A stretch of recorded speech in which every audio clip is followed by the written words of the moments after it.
ইতিহাসের পাতায় চিরকাল লেখা থাকবে তার প্রতি শ্রদ্ধা জানাতে।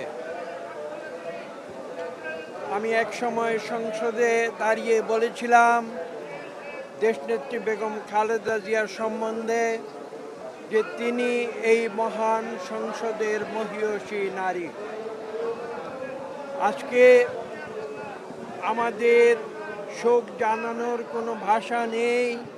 আমরা শুধু এইটুকু বলতে পারি যে বেগম খালেদা জিয়া এমন একজন নারী ছিলেন যিনি গৃহবধূ থেকে দেশের কোটি কোটি মানুষের আহ্বানে নিজের জীবনকে তিনি উৎসর্গ করেছিলেন বাংলাদেশের মানুষের জন্যে।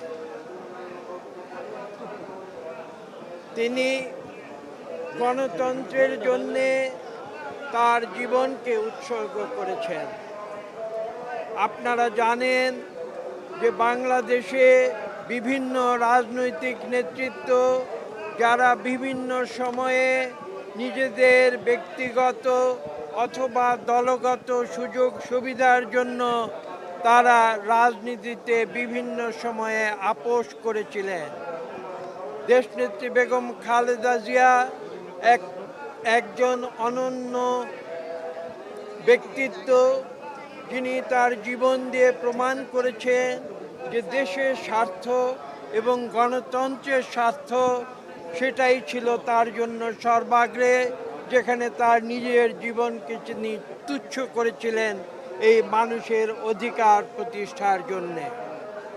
তার রাজনীতির ইতিহাস খুব সংক্ষেপে যদি বলতে হয়, আপনারা 82 সালে শহীদ প্রেসিডেন্ট জিয়া রহমানের তিরোধানের পরে লক্ষ্য করেছেন বিএনপির যারা তৎকালীন নেতৃত্ব ছিলেন তারা বেগম খালেদা জিয়াকে একরকম জোর করে রাজপথে নামিয়ে এনেছিলেন তখনকার সেনা শাসন থেকে বাংলাদেশকে মুক্ত করার জন্যে।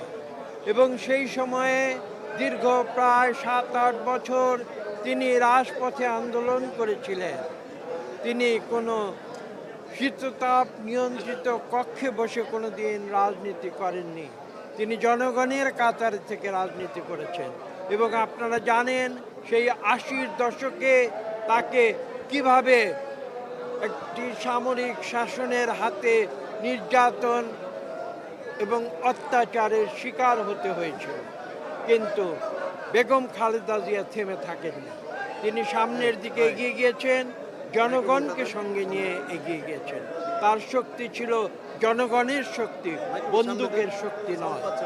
এবং পরবর্তীতে আপনারা দেখেছেন সেই সামরিক শাসনকে হটিয়ে দিয়ে জনগণকে সঙ্গে নিয়ে তিনি দেশে পুনরায় বহুদলীয় গণতন্ত্র ফিরিয়ে এনেছিলেন, পার্লামেন্টারি গণতন্ত্র ফিরিয়ে এনেছিলেন। পরবর্তীতে আবার দেখেছেন 2009 সাল থেকে দীর্ঘ প্রায় 16 বছর তিনি সংগ্রাম করেছেন স্বৈরাচারী আওয়ামী লীগ সরকারের একদলীয় শাসনের বিরুদ্ধে। রাজপথে ছিলেন, সংগ্রাম করেছেন, জনগণের জন্য কথা বলেছেন, গণতন্ত্রের জন্য তার জীবনকে উৎসর্গ করেছেন, কোনোদিন থেমে থাকেননি। তাই আমি একথা বলেই বক্তব্য শেষ করব যে বাংলাদেশের ইতিহাসে, গণতন্ত্রের ইতিহাসে, বাংলাদেশের মানুষের অধিকার প্রতিষ্ঠার ইতিহাসে, বাংলাদেশের মানুষের ভোটের অধিকার প্রতিষ্ঠার ইতিহাসে, বাংলাদেশের মানুষের কথা বলার ইতিহাসে একটি অনন্য নাম দেশনেত্রী বেগম খালেদা।